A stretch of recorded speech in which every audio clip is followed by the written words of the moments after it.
بہت دیر کر دی، لیکن آپ ایسا کہہ سکتے ہیں کہ دیر آئے درست آئے۔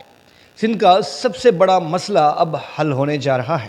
لاکھوں لوگ چین کی نیند سو سکیں گے، اپنا کاروبار کر سکیں گے، اپنا روزگار کر سکیں گے، اپنی ملازمتوں کو بحال کروا سکیں گے، یعنی آفیسز میں جا سکیں گے۔ آپ سوچ رہے ہوں گے کہ سندھ کا ایسا کون سا مسئلہ تھا جس نے لاکھوں لوگوں کی نیندیں حرام کر رکھی تھی، خوف کی فضا قائم کر رکھی تھی۔ ساونت اور سندرانی تنازع ایک ایسا تکرار تھا، ایک ایسا ایشو تھا، اب ایسی جنگ تھی جس کی وجہ سے لاکھوں لوگ چین کی نیند نہیں سو پاتے تھے۔ ان دونوں برادریوں میں جب سے تنازع شروع ہوا، اب یقین جانیں ان دونوں برادریوں کے علاقوں میں جنگ کا ماحول قائم تھا۔ ساونت سندرانی تنازع میں 27 افراد جاں سے بے جاں ہوئے۔ ان 27 افراد میں پروفیسر اجمل ساونت، ایک خاتون اور دیگر ایسے ہائی لیول کے لوگ تھے جو کہ مارنے نہیں چاہیے تھے۔ ساونت اور سندرانی آپس میں بہت قریبی سمجھے جاتے تھے اور ان کے ریلیشن بھی بہت اچھے رہے ہیں ماضی میں۔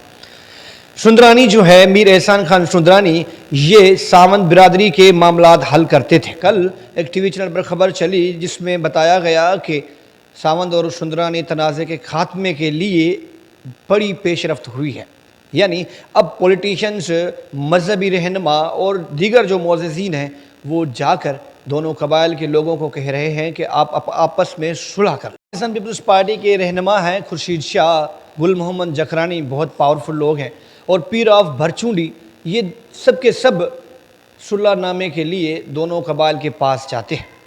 گوسپور سے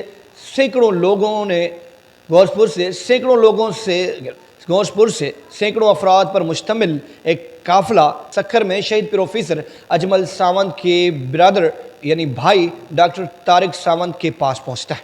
ڈاکٹر طارق ساونت اور ساونت برادری کے لوگوں نے یہ کہا کہ ہم صلح نامے کے لیے راضی ہیں۔ یہ بہت بڑی پیش رفت ہے۔ 3 جولائی کو فیصلے کی تاریخ مقرر کر دی جاتی ہے۔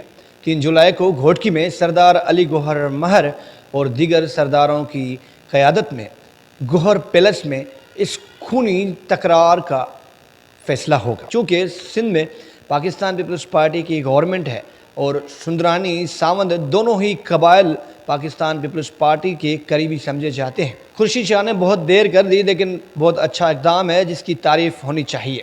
پیر آف بھرچونڈی شریف نے بھی بہت اچھا اقدام اٹھایا ہے، کیونکہ وہ سیاست سے دور رہتے ہیں، اس کے باوجود بھی انہوں نے اس تنازع کے خاتمے کے لیے اہم کردار ادا کرنا شروع کیا ہے۔ امید ہے 3 جولائی کو اچھی خبر سامنے آئے گی۔ یہ دونوں ہی قبائل اپنے مسائل حل کر کے یعنی صلح کر کے آئیں گے اور ماضی کی طرح ایک بار پھر سے آپس میں مل جل کر اپنے قبائل کے لیے، اپنے لوگوں کے لیے، اپنے علاقے کے لیے اچھا کام کریں گے، کردار ادا کریں گے۔